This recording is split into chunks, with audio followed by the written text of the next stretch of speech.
happy morning Jumpstart to everybody. So we are on this journey of self-discovery, and this is our last session on this topic.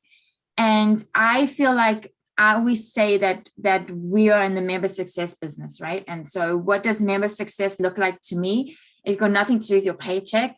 It's got everything to do with your emotions, right? Like, how are you feeling? Are you fulfilled? Are you happy? All these things. And I don't think you can answer that without everything that we've gone through in these last few weeks, without who are you?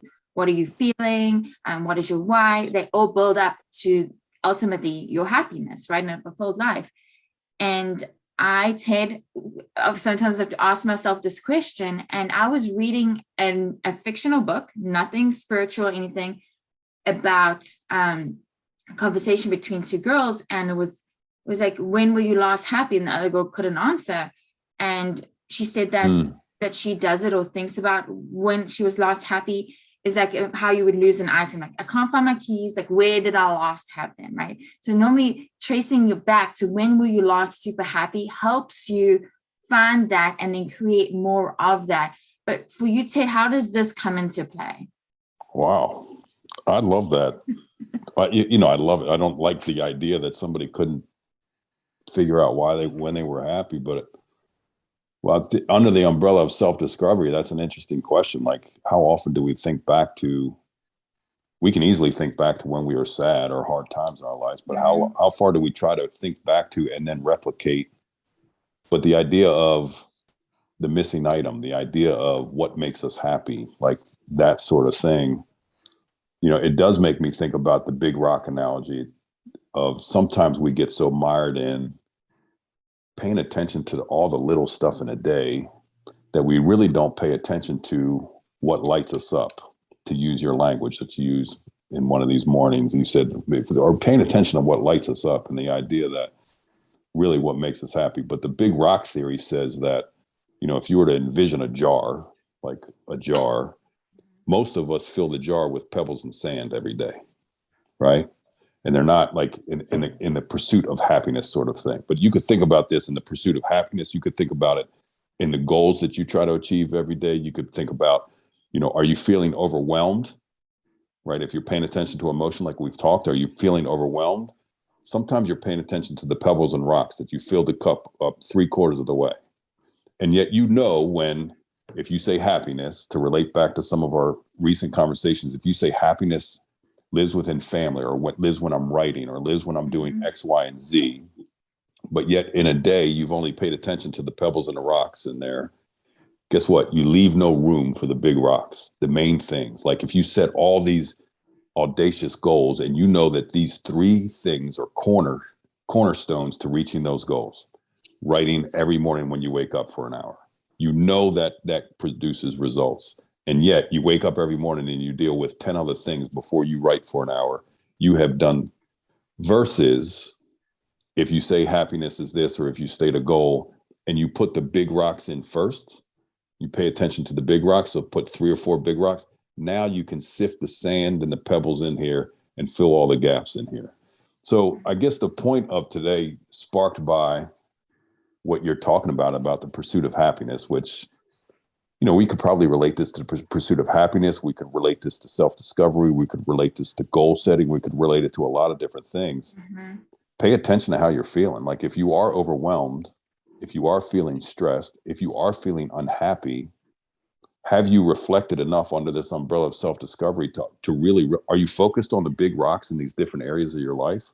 Or are you bogged down with as the image I just tried to portray, all the pebbles in the sand, all the minutia of life, and it's got you down? Versus, like, I often say to people, it's interesting because I wasn't even thinking this morning about coming into this about happiness, but I think it's what sparks this, Jado, you've heard me say this. I say, anybody that I want fulfillment and prosperity for them both.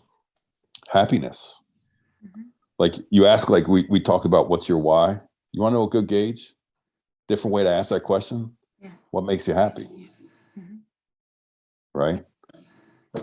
So interesting. I think from today, what we have to have people thinking about this week is this idea of, what are you paying attention to? Yeah. And are you paying attention to the most important things? Are you paying attention to if you're feeling overwhelmed, is it because you're paying attention to all the minutia? or are you paying attention to the main things? If you're feeling unhappy, are you bogged down with all these, the stuff that's the residue, as we've talked about a couple of weeks ago? Or are you paying attention to and putting focus and intention into what fulfills you and makes you happy? So that can go into all areas of your life, right? Like exactly. Evaluation of like, just break up your day. Like, how are you spending your time in your day? How much time, perfect example. How much of that is being spent on the things that matter and that you define that matter, and how much of that is spent on just like chasing what is right in front of you, and you can go into the emotions, the same thing, like, because your mind is such a crazy thing, right? And you can have so much of that minutia and those little pebbles in your mind, but are you making that space for that clearing, for that happiness, that joy, all the big rocks that should be in your emotions? I think, we talked a little bit about this, but all of this boils down to this self-discovery starts with self-reflection, right? Like, you got to go in and evaluate where you are and then where you want to be and to move in those directions. So I love this. Well, you said a couple things in there. Sometimes I wish we could do these things for like 15 or 30 minutes because there's just so much. But when you said the time thing, that really, what a great example to think about. This example, how many times do we say we don't have time? Mm-hmm. But through self-reflection and pausing, and just take out a pen and paper and go, how did I spend my time today? And you're like, oh my gosh, how can I dare say I don't have time because I wasted 2 hours doing nothing or petty stuff that had no real impact on my life or my business in any way, So that's a great one. I love the idea of time. Well, and the other thing that you said was about, the self-reflection. I think life, business, love, family, all this stuff is predicated on self. Like, it's interesting because a lot of times people ask me, what am I? I'd say life and leadership coach. And they assume that, leadership means that I work with CEOs and CFOs and all that. And I do. But I'm working with you. I'm working with you and you and you leading yourself. Yeah. Right. And because that's really what this is about. So we focused on this in the month of February, this idea of self-discovery. If you don't get this right, your business is never going to be what it could be.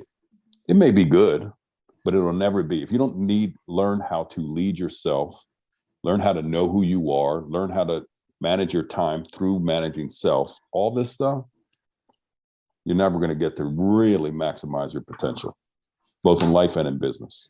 Yeah, I mean, I feel like we've been taught not that there's such a negativity around selfish, right? And like, any time you spend on yourself is selfish, but it's actually essential. It's like, it's without that, nothing else comes afterwards. So I think. Well, yeah.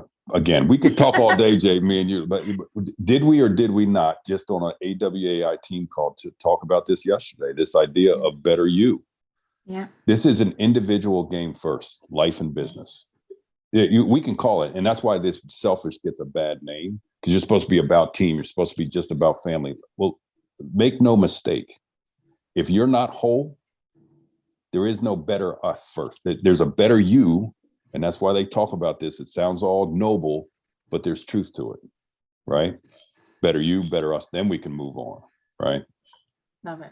Okay, so for homework for today, they're going to evaluate where they're at, what they want their big rocks to be, and try and fulfill more of your time, your energy, everything with those big rocks versus everything else, the little pebbles. Well, I think that would be a good focus point. And you brought that in the fold today. Let's just focus on the time thing. Okay.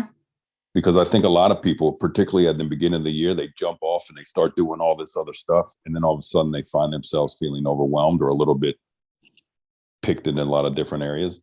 Let's just use this big rock analogy in time for this week. Are you paying attention? Or have you even identified what the big rocks are? And then are you spending too much time on the pebbles and sand, or you got enough time spent on the big rocks? Okay. Beautiful. We'll see everybody. Cool. Bye.